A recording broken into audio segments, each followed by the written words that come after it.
If you're wondering whether or not it's time to upgrade your camera body, then make sure you check out this video. Welcome back to the Camera Bag Essentials video series. By the end of this video, you'll know the difference between crop sensor and full frame sensor cameras and when it's time to upgrade your camera body.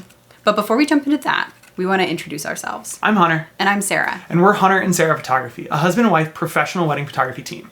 We're also educators, and our goal is to help photographers build strong foundations in both their businesses and their personal lives so that they can run profitable and sustainable photography businesses. Last week, we posted our second video in this series about flash, specifically about off-camera flash. But this week, we're restarting the conversation all the way from the first video in this series to chat more about camera bodies. Now, most photographers don't purchase their first camera knowing that they're going to one day become professional photographers, right? It's usually they got it as a gift or they bought it for themselves, just an entry-level starter camera, and over time they found themselves falling in love with photography and eventually turning it into a business. Yeah, and this includes every photographer we've ever mentored, including ourselves. And however, you won't be able to shoot professionally on that starter camera body forever. And the main thing that distinguishes a professional camera from a consumer level entry camera is the image sensor.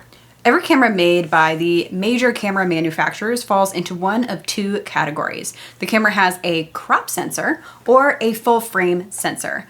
Nikon calls a crop sensor a DX and Canon calls it an ASP-C, while Nikon calls a full frame sensor FX and Canon just calls it full frame.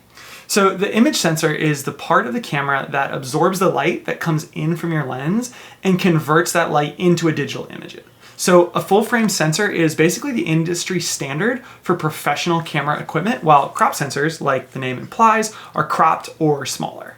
This image sensor basically means that your images are going to have a smaller resolution. So an image taken with a crop sensor would have less than half of the overall image resolution or image quality as one taken with a full frame camera. So if you're more a visual person, we're going to put two rectangles up on the screen. The wider one represents the frame of a full frame camera, whereas the smaller one, that's the relative size difference between a full frame and a crop sensor on Nikon, for example. And the size of your image sensor really matters when you are, for example, looking at the images on a large computer screen, or if you're printing them larger than say like 8x10. Crop sensor cameras also cannot shoot 4K video. So aside from the larger image sensor, another thing to consider is that most crop sensor cameras don't have certain professional features that make shooting easier and more intuitive. So like shooting with higher frames per second or FPS, internal backup with dual card slots, a second dial to control your aperture and shutter speed more quickly, ultra high ISO, and more. None of these features are necessarily worth buying a new camera for, but they do make for a more professional shooting experience. And kind of in contrast to all of those smaller features, upgrading from a small image sensor to a full-size image sensor will really make a big difference in the quality of your images. Another thing to consider is that lenses also come in full frame and crop sensor format. So let's take Nikon for an example. Probably 90% of the lenses that they make are for full frame FX professional cameras, whether DSLR or mirrorless. However, if you have a starter DSLR camera, you can still use those more professional full frame FX lenses. They'll just be a bit more zoomed in. So if you buy a full frame 50mm and put it on a crop sensor, it'll be more like 75. And same thing, if you buy a full frame 85 and put it on a crop sensor, it'll be more like 100mm or so. Mm-hmm. Whereas on the other hand, the other 10% of lenses that Nikon makes specifically for DX crop sensor cameras are not compatible with full frame professional camera bodies. So if you invest in a crop sensor lens, you have to sell the lens once you buy a full frame camera since it won't work with your newer camera body. And so because of that reason, we don't ever really recommend buying crop sensor lenses. They also tend to be just kind of cheaper and of lower quality, usually more plastic, less metal, that kind of thing. But really it's because once you upgrade to a professional camera, you just can't even use them anymore. Okay, so now that you understand the difference between a beginner crop sensor camera and a more professional full frame camera, the question becomes, when should I upgrade my camera? Now, personally, I can be a little bit of a gearhead, and I know a lot of other photographers feel the same way. So I remember, especially really early on in our business, I was always thinking about the next lens or the next body or the next flash. Yes, Sarah's shaking her head, she remembers. However, keep in mind, it's the photographer that makes a great image, not just professional camera gear. Of course it helps, but it's not just the gear. So the last thing that you would want is to be a total, gear poor amateur photographer with a ton of professional gear that you don't really fully know how to use, And then you can't run a profitable and successful wedding photography or portrait photography business because you keep spending all your money on upgrading to the newest gear that you don't really even need quite yet. However, there are a few ways to know that you are ready for an upgrade. The first sign is when you are pushing the limits of your current camera. So if you're noticing like a lot of really unattractive grain in your low light images, even though you're using, a nice prime lens and maybe a flash, that's one sign that it might be time to upgrade to a nicer image sensor. Yeah. Likewise, if you or your clients are printing the images and noticing issues with low resolution, it might be time to upgrade your camera since you're pushing the limits of your gear.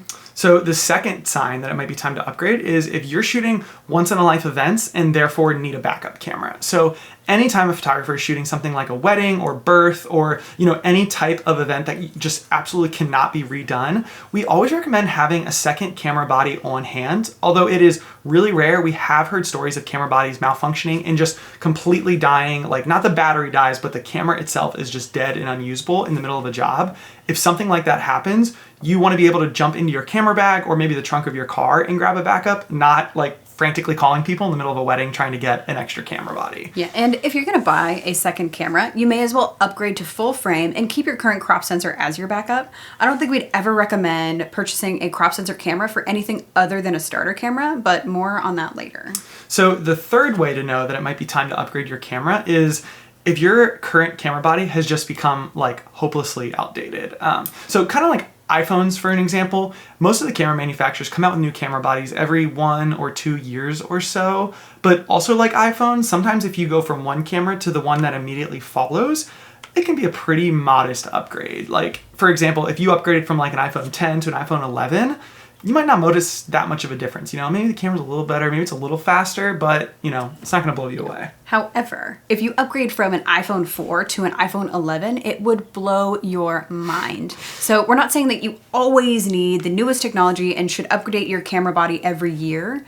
In fact, a good body should last you as long as 5 years. However, if your current camera is getting up there in years or was already pretty old when you bought it, it might be worth upgrading and taking advantage of the newest technology. So a great example of this is if you're shooting with a DSLR that's getting a little bit older, if you were to upgrade to a mirrorless camera, it would like totally change everything for you. But we talked all about that in the very first video in this series, and the link is here.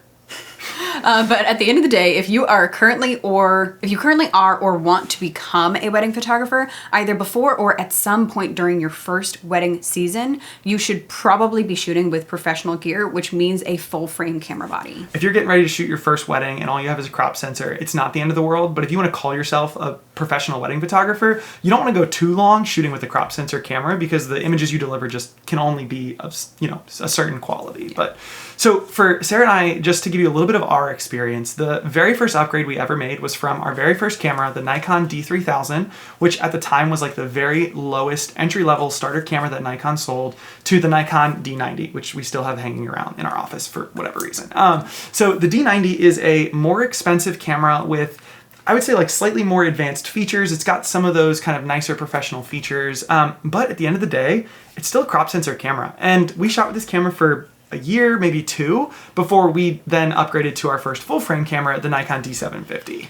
If we could go back in time, we would have saved up a little bit longer and gone straight from the entry-level crop sensor to whatever the cheapest full-frame camera was at the time. Now that we know more about camera technology and the industry, we don't really see any benefit to buying a high-end crop sensor as compared to a low-end full-frame. And just to give you an idea, kind of an example, if you were to go to Nikon's website right now and compare the D500 with the D750, you'd kind of get an idea of why we recommend this. So the D500 is sort of the top-of-the-line crop sensor, and the D750 is the cheapest full-frame camera that Nikon sells. And the camera bodies are almost identical. The buttons are in all the same places. They have all the same dials for the most part. Really, the only difference is that the D500 is a crop sensor, and for just $100 more, the D750 is a full frame. So I don't see any reason why you would ever want to save just $100 to get a crop sensor when you could spend just, an extra 10% and get a full frame camera body that could carry you well into a professional photography career.